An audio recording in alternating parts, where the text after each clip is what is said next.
de estar aquí en la casa de Dios, adorando juntos en armonía al que vive y reina por los siglos de los siglos.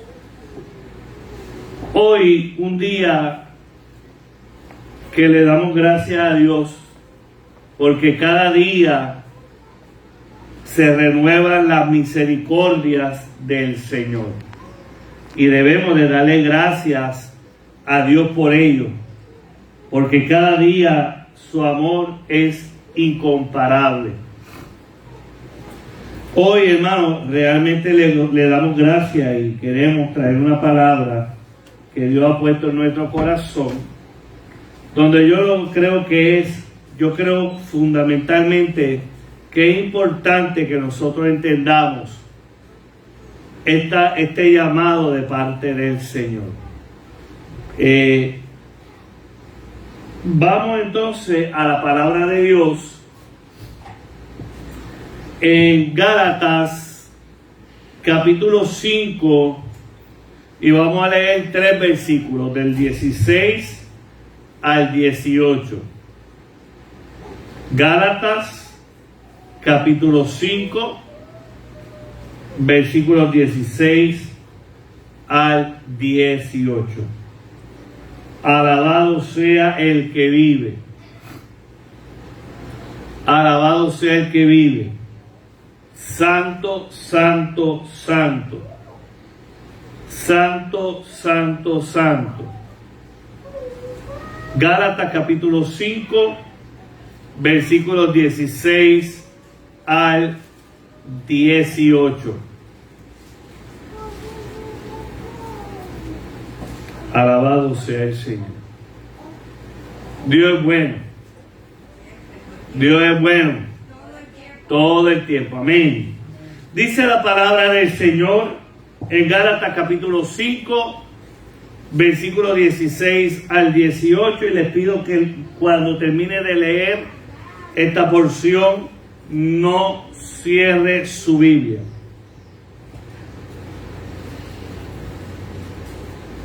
Y dice la palabra del Señor. Digo pues, andad en el Espíritu y no satisfagáis los deseos de la carne. Porque el deseo de la carne es contra el Espíritu, y el del Espíritu en contra la carne. Y estos se oponen entre sí, para que no hagáis lo que queréis. Pero si sois guiados por el Espíritu, no estáis bajo la ley. Alabado sea el Señor. Padre, yo te doy gracias en esta mañana por esta palabra, pero te pido, Padre, que tú me des de nuevo de tu palabra, que yo pueda traer a tu iglesia y a los que me escuchan a través y me ven a través de las redes sociales, que tú seas hablando a sus corazones y tú seas amonestando, Padre. Esta es tu iglesia, háblanos, necesitamos escuchar tu voz. Y te damos gracias, Señor, en el nombre de Jesús. Amén. Fíjense, hermanos, que Pablo le está hablando a la iglesia de Gálatas. Gálatas, la iglesia de Gálatas, era una iglesia que era movida más por la carne que por el Espíritu.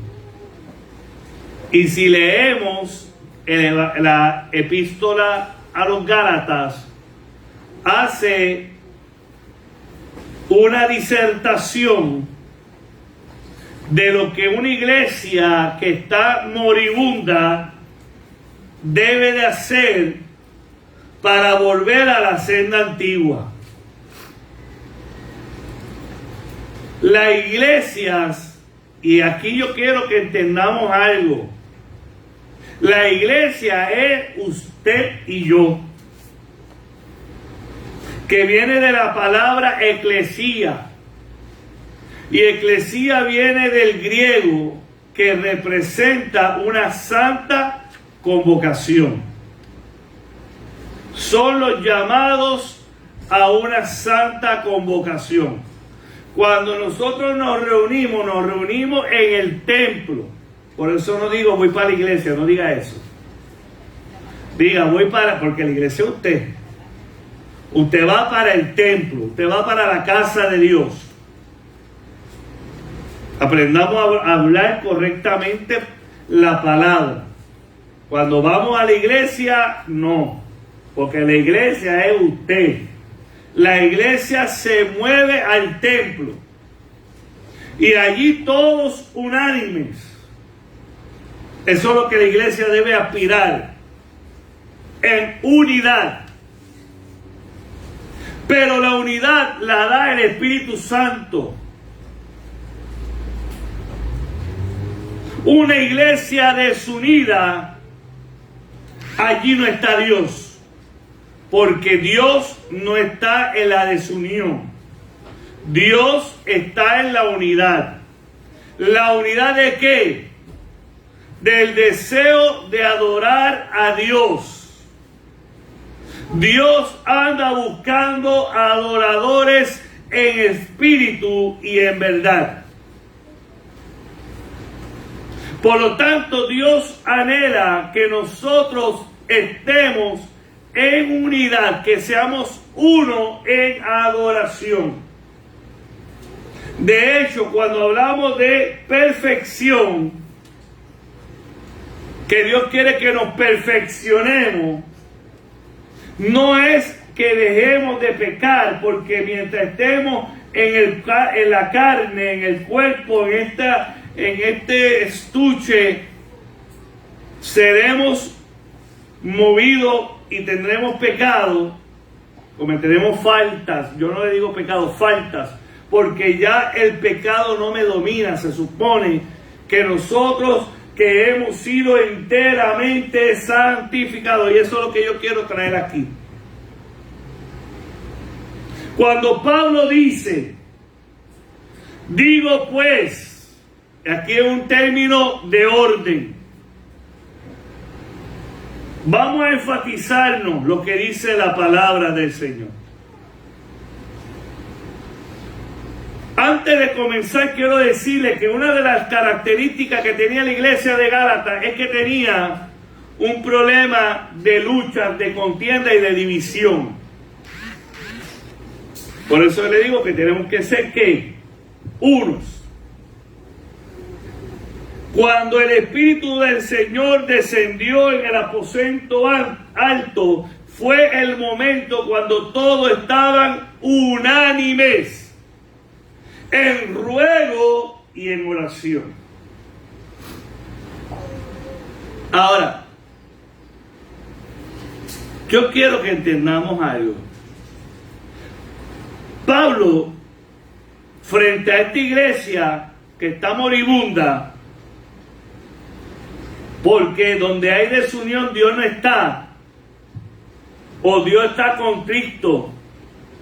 En otras palabras, está triste el Espíritu Santo, porque el Espíritu Santo es una persona. El Espíritu Santo no es una fuerza, no es la energía eléctrica como la energía eléctrica. El Espíritu Santo tiene personalidad, tiene carácter. Por lo tanto, estamos hablando de una persona que ahora podemos decir que es la tercera persona de la Trinidad. Y el Espíritu Santo se alegra, pero también se entristece. Y cuando el pueblo de Dios está haciendo lo contrario a lo que establece la Biblia, entonces el Espíritu Santo se contrista, se entristece por la obra que está haciendo su iglesia. Y ante este punto, ante este momento, Pablo le dice a la iglesia de Gálatas En el capítulo 5, versículo 16, Pablo le da una orden. Dice, digo pues, ese orden, andad en el Espíritu y no satisfagáis los deseos de la carne.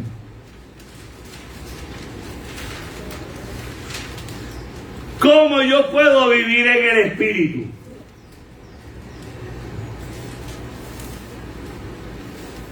No es como a veces la gente cree que es que hay un espíritu al lado mío dictándome lo que tengo que decir. Eso no es. Cuando Pablo dice andad en el Espíritu, es que yo tengo que ser revestido, lleno del Espíritu Santo. En otras palabras, yo tengo que ser enteramente santificado. ¿Qué es santificado? Separado. Es cuando el Espíritu Santo me llena de su gracia y Él habita en mí. Cuando yo le cedo a Dios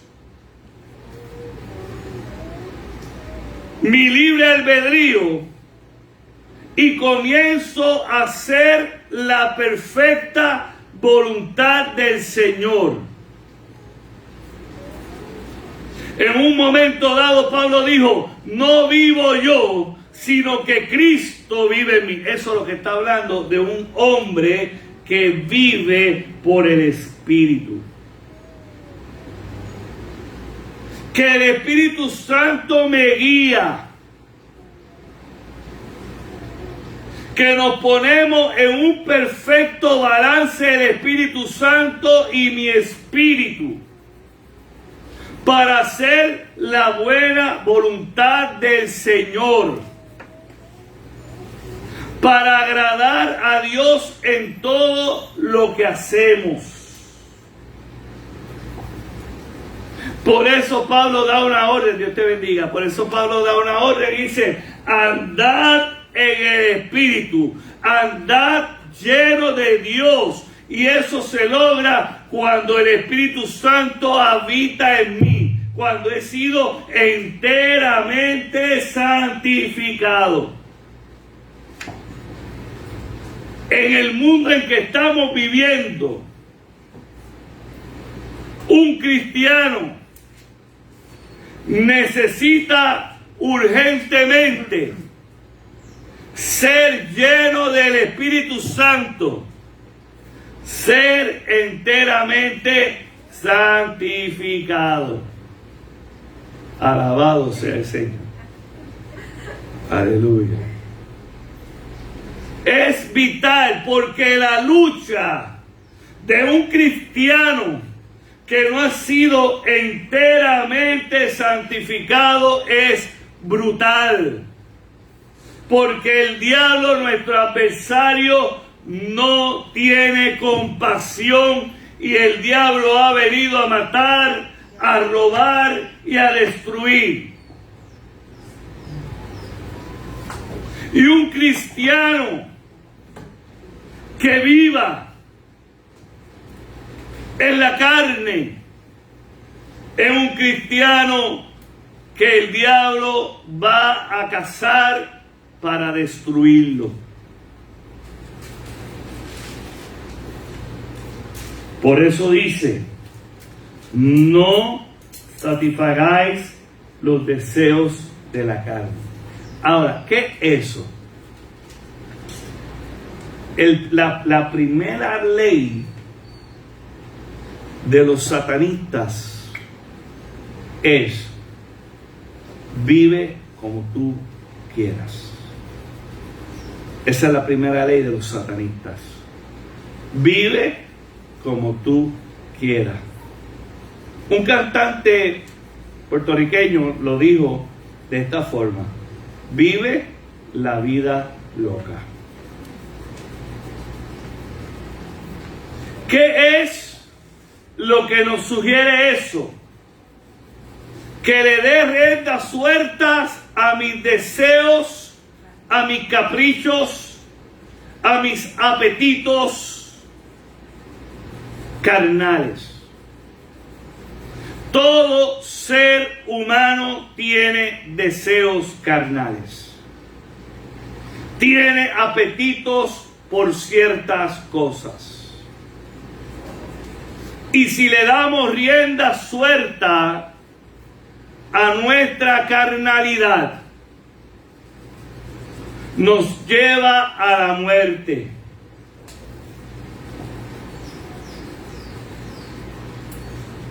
Y entre una de las cosas que nos sugiere Pablo aquí hablando es que tengamos autocontrol y tengamos disciplina.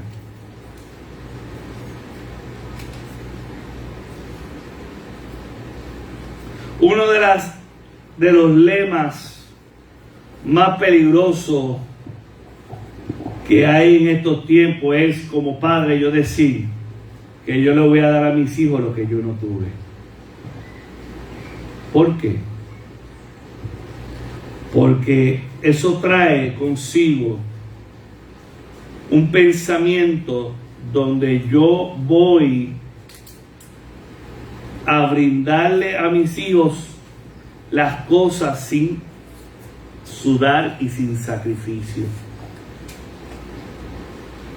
Yo digo lo contrario.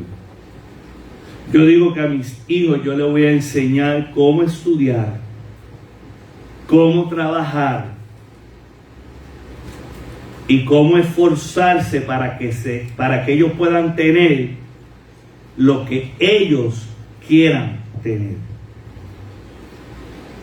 Porque si tú a los hijos tuyos tú le das todo lo que ellos piden, le estás enseñando el principio de satisfacer la carne. Y nosotros como padres tenemos que enseñarle a nuestros hijos que las cosas se ganan por el esfuerzo, por el sacrificio, por la voluntad, porque tienen que trabajar para eso. Y que hay ocasiones que uno poder comprarle algo a sus hijos. Yo he tenido la oportunidad de comprarle cosas a mis hijos, pero no se las compro porque no se le puede dar todo lo que ellos piden, porque hay que enseñarles que a veces uno tiene cosas que quisiera lograr y no puede. Entonces uno le enseña a mis hijos. Yo le agradezco a mis padres una cosa. Número uno, a mi madre le agradezco grandemente enseñarme el valor del estudio, de la importancia de estudiar. Y mi madre me dijo: haz y logra alcanzar todas tus metas y desarróllate en todas las habilidades que tú tengas. Lo otro es a mi padre, porque desde que tenía 8 años mi papá me enseñó a trabajar. A que yo cuando tenía como 10 o 11 años, mi papá tenía un negocio, un colmadito, y yo llegaba de la escuela y yo tenía que abrirlo. No me podía ir a jugar con los nenes porque yo tenía que abrir el negocio y esperar a que mi papá llegara. Y mi papá una vez tuvo una siembra de plátano y yo me tenía que ir los sábados a trabajar con él. Y mi abuelo me hacía los sábados ir a coger café. Y así sucesivamente, cuando mi papá logró tener y montar la panadería, yo tuve que trabajar. Yo llegaba de la escuela a limpiar platos, a lavar bandejas, a limpiar en la parte de atrás, y aprendí el oficio de la panadería y la repostería, que me encanta. Alabado sea el Señor. Eso enseña a uno tener disciplina. Y uno, como hombre y mujer de Dios, debe tener autocontrol, tener disciplina para no hacer lo que la carne le pide. Dios te bendiga, Yajaira. Aleluya. Yadira, mejor dicho. La Yadira. Perdóname, Yadira. Alabado sea el Señor. Qué bueno estar con nosotros, nene. Gloria a Dios. Gálatas 5, 16 al 18. ¿Dónde estamos? Gálatas 5, 16 al 18. Ahora, mire lo que nos dice Pablo ahora. Nos dice, porque el deseo de la carne es contra el espíritu, y del espíritu es contra la carne, y estos se oponen entre sí para que no hagáis lo que queréis.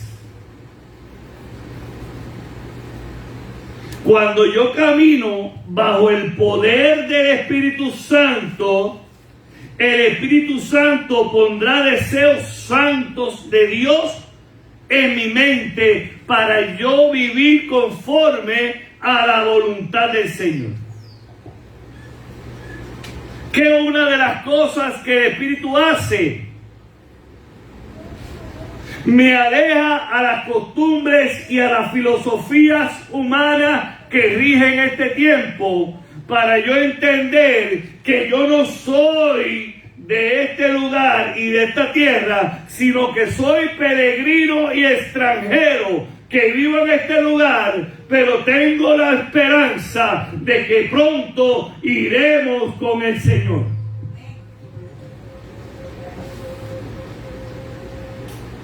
Pero no puedo quitar, y ahí es donde viene la cosa, por más que yo viva en el Espíritu y esté viviendo una vida santificada, en mí hay algo que usted se toque aquí. Pero la carne está acá también. Está aquí también. ¿Y qué es eso? La carne son mis deseos. La carne son mis pasiones desordenadas. La carne es aquello que yo no puedo quitar mientras yo viva. Porque yo seré tentado en mis concupiscencias. Y usted no puede erradicar esas concupiscencias, sino que usted las somete con el Espíritu Santo, porque usted vive en el Espíritu, usted vive en santidad, usted vive cada día sosteniéndose de Cristo. A la vez que usted deje de orar, a la vez que usted deje de llenarse de la gracia de Dios, a la vez que usted suelte el manto del Hijo del Hombre, de usted, aleluya, se deje llevar y creer que usted puede por sí solo estar sostenido porque usted se cree suficiente. Escuche bien, a la vez que usted diga yo lo sé todo, a la vez que usted diga yo no necesito orar, yo no necesito ayunar, yo no necesito escuchar palabras, ese día usted se soltó del manto de Cristo.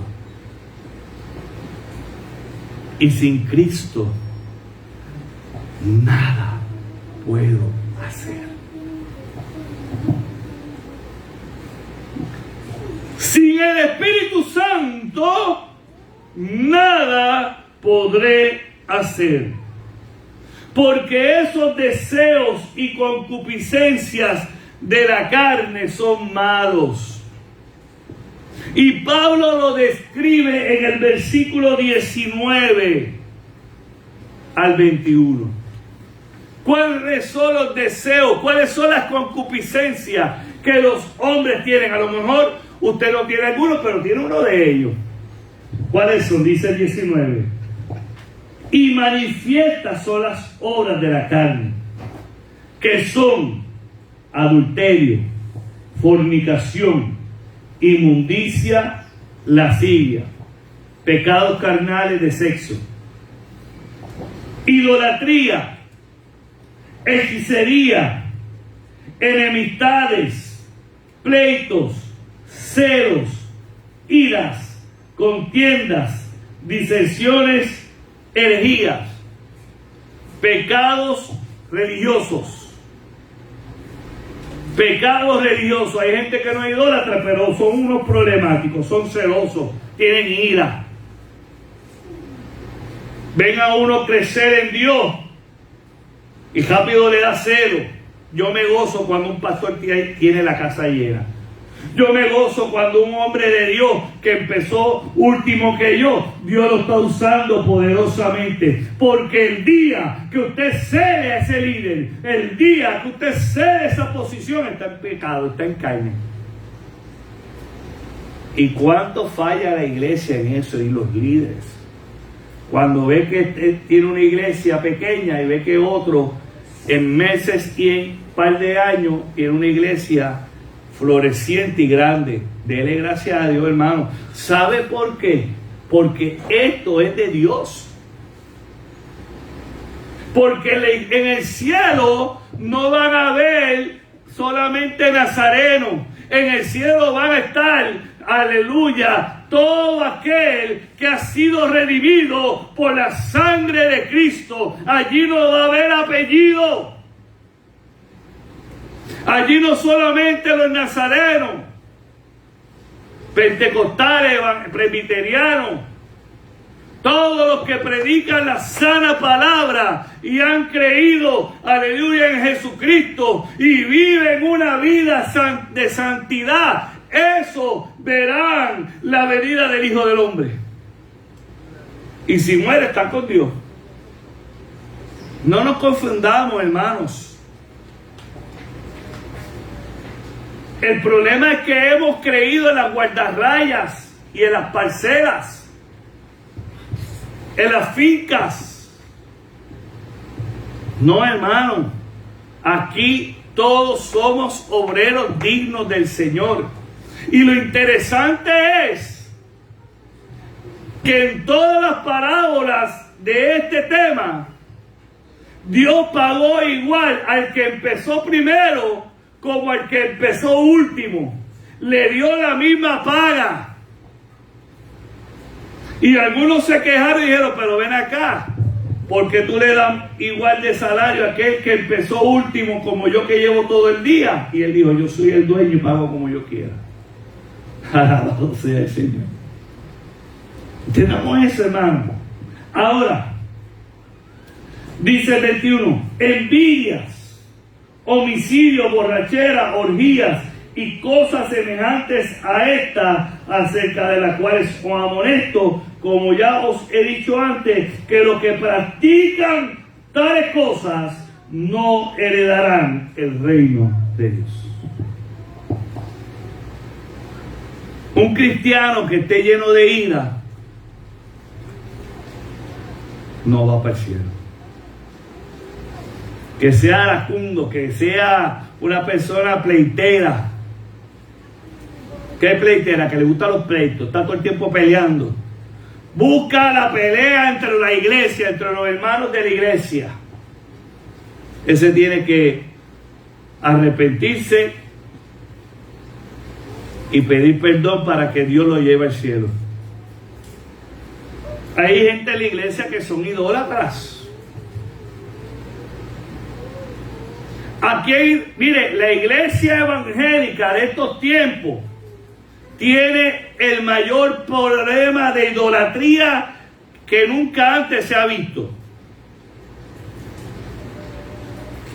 Dentro de las iglesias evangélicas, porque siempre señalamos a la iglesia hermana mayor,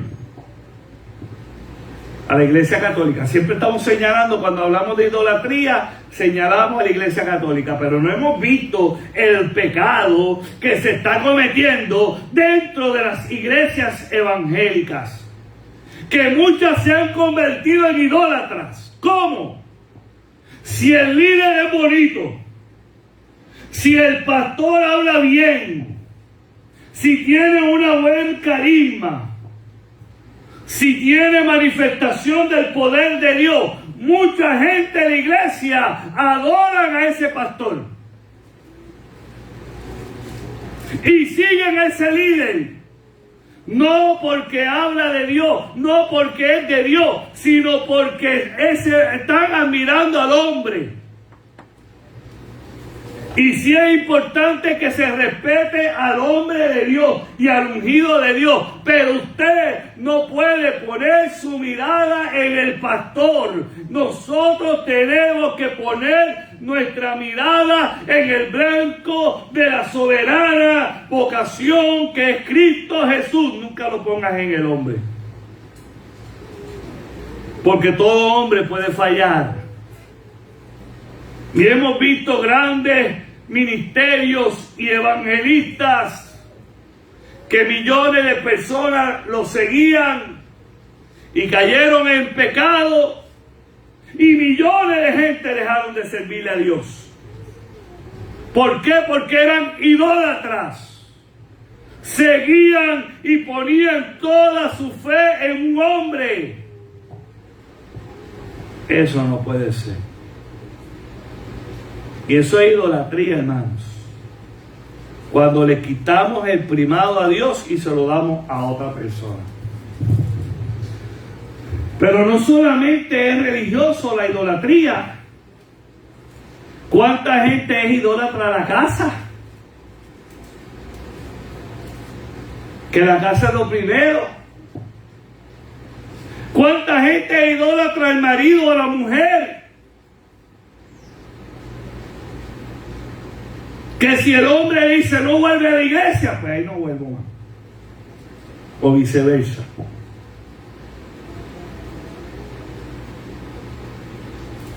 Idolatría. Pleitos, celos, iras. Cuando hablamos inclusive de homicidios, no solamente es matar a una persona con una pistola o con un cuchillo. Homicidio es cuando matamos reputaciones con falsas acusaciones. Dios lo señala como si fuera un homicidio. Y cuánta gente se ha prestado y se ha levantado contra hombres y mujeres de Dios y ha levantado falsas, aleluya, señalamientos, y a lo largo después se prueba de que fue mentira, pero la reputación de ese líder fue quebrantada, fue asesinada y ese ministerio se cayó. Eso será señalado. Por eso Pablo dice que hay una lucha,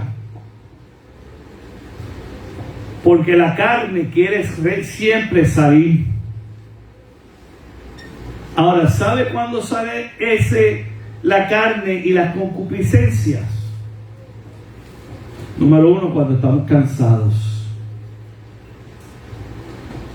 Cuando la persona está cansada, baja las defensas.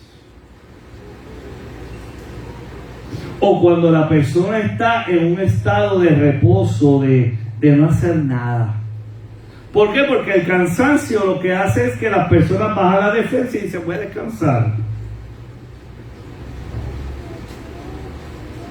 Y como están aburridos, porque hay gente, mire, el ejemplo es David.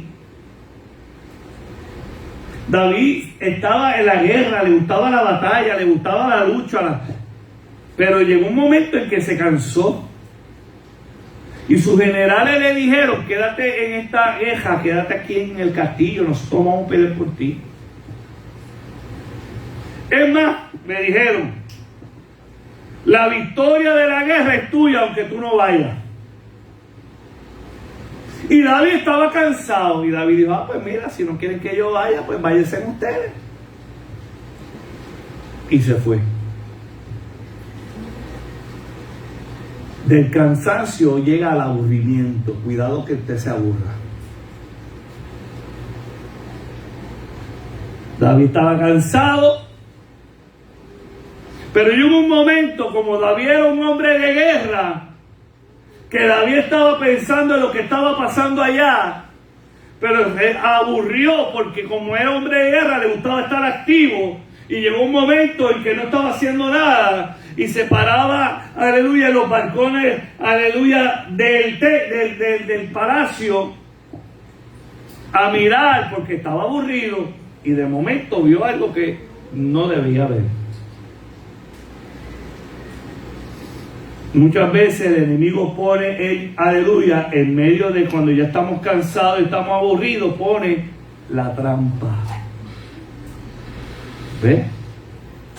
Y la trampa siempre va a ir al lado, o va a ser la trampa dentro de las concupiscencias.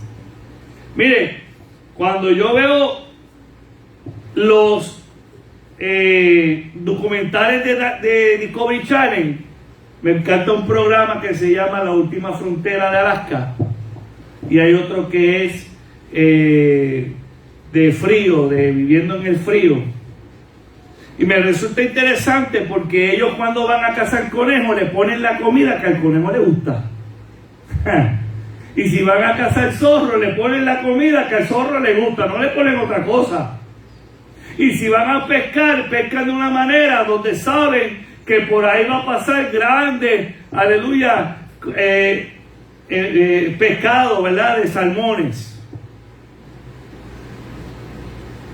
Porque si van a cazar conejo y le ponen una comida que le gusta al zorro, el conejo no le va a entrar. Por lo tanto, no va a caer en la trampa. Y para cada animal hay una trampa diferente. De igual manera, eso yo lo pongo ahora a nosotros.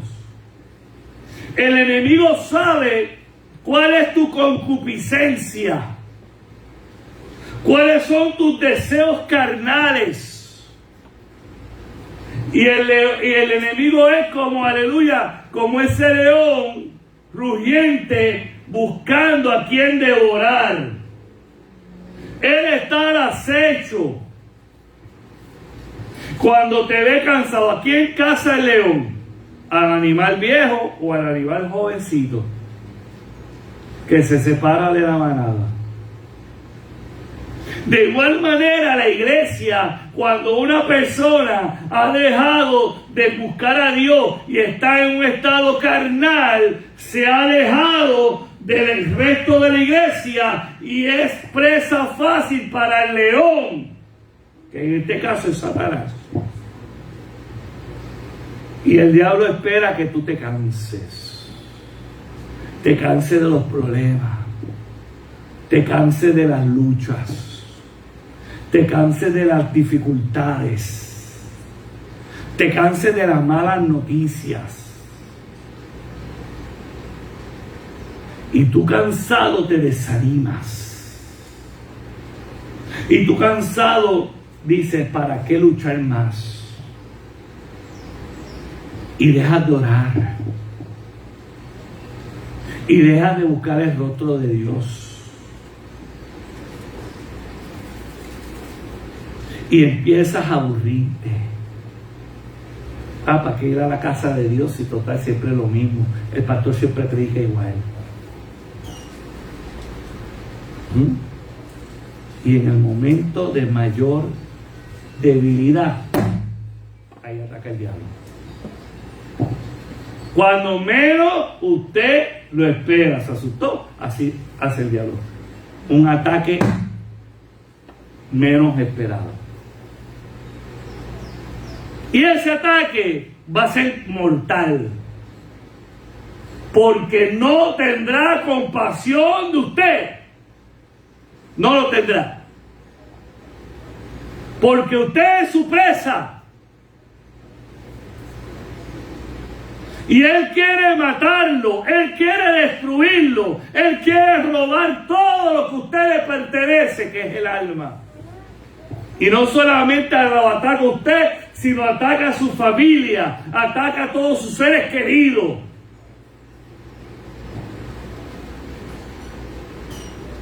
Y eso es importante que lo entendamos. Por lo tanto, cuando viene en mí la concupiscencia, que no es otra cosa que esa naturaleza caída, esa codicia ilegítima, esos deseos exagerados, recurrentes, desordenados, yo tengo que entender que he dejado de hacer lo que Dios me ha llamado a hacer. Cuando los deseos me empiezan a atacar y las pasiones desordenadas empiezan a surgir en mí, eso debe ser un detonador y entender que tengo que meterme con Dios porque he descuidado mi vida espiritual.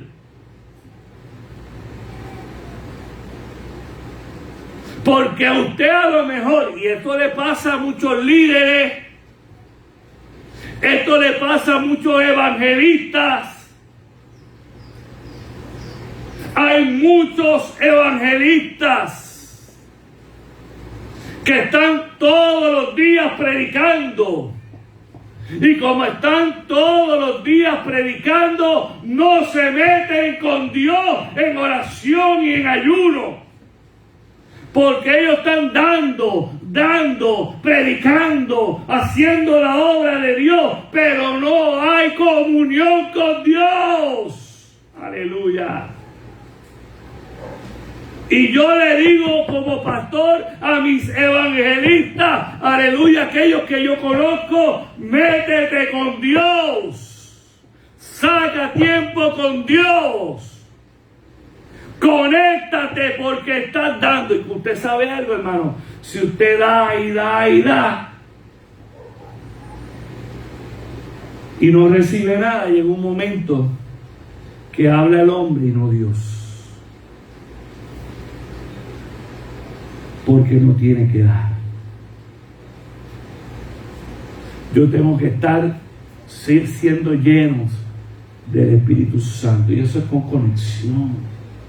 Eso es convivencia. Por eso dice el versículo 18, 5:18 de Gálatas: pero si sois guiados por el Espíritu, no estáis bajo la ley. ¿Qué nos dice Pablo aquí? Que si yo me dejo guiar por el Espíritu, si yo permito que el Espíritu Santo me guíe, si yo puedo controlar y someter a la carne con la ayuda del Espíritu Santo, entonces soy guiado por Dios y la ley no tiene peso sobre mí. ¿Por qué? Porque si soy del Espíritu Santo, si soy de Dios, entonces soy verdaderamente libre. No me dejo llevar por la ley y las tradiciones humanas, sino que me someto al Espíritu Santo y vivo conforme a su perfecta voluntad. Y Dios me hará crecer de gracia en gracia, de gloria en gloria. Entonces surge en mí lo que dice Gálatas 5:22 y 23. Cuando yo le permito al Espíritu Santo ser yo guiado en el Señor, en el Espíritu, Gálatas 5:22 dice lo que va a pasar en mí. Y eso es lo que Dios espera que usted tenga.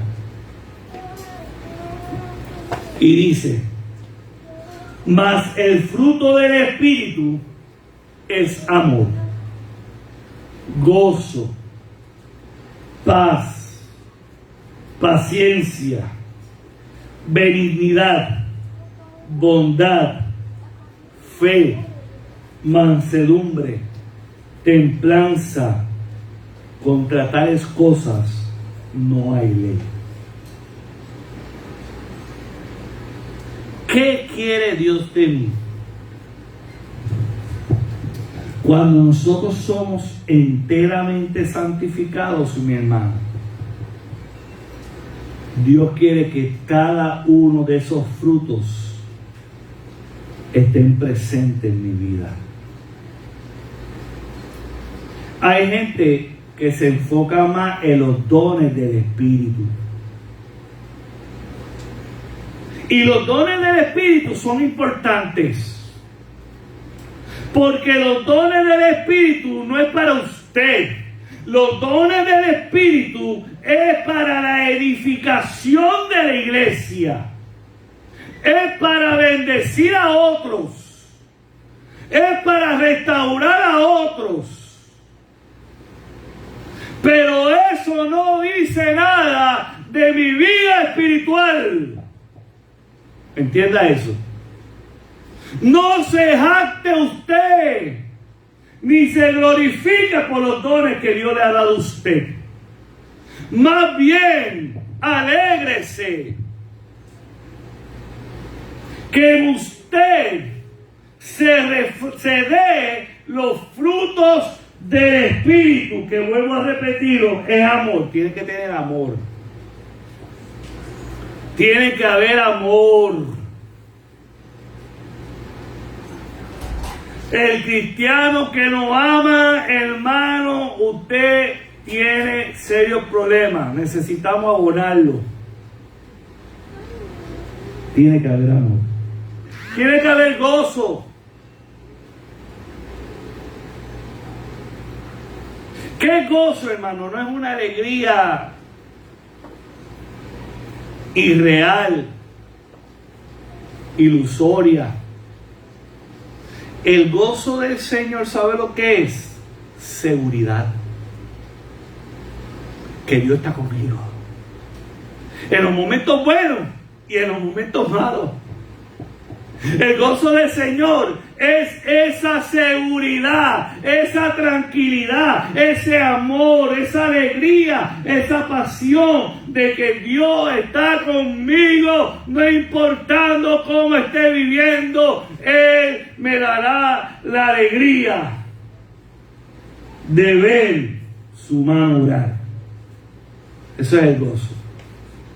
Por eso dice la Biblia que el gozo de mi Señor es mi fortaleza. Porque no importando las cosas como yo vea, yo me gozo en Dios que veré su mano. Le veré cuando Él levante bandera sobre mí. Veré su mano pelear por mí. Me detendré y veré cómo Dios pelea por sus hijos. Paz. Tranquilidad. Y la paz no significa ausencia de problemas. La paz significa la ciencia de la espera, que también viene con paciencia. La paz es seguridad, es estar relajado en espera. La paciencia es la ciencia de la espera. No desesperarme. Ahí yo donde tengo, esa es una de las cosas que yo siempre tengo que pelear con Dios, que yo le digo a Dios, lléname, porque nosotros tenemos que decirle a Dios que nos dé sus frutos, y una de ellas es paciencia, pues yo soy una persona desesperada, y yo lucho con esa concupiscencia de la desesperación. He ido poquito a poquito venciéndola. Porque a veces queremos que las cosas corran a una velocidad, pero no es la velocidad de uno, sino la velocidad de Dios. benignidad, bondad, fe. Todo eso, hermano.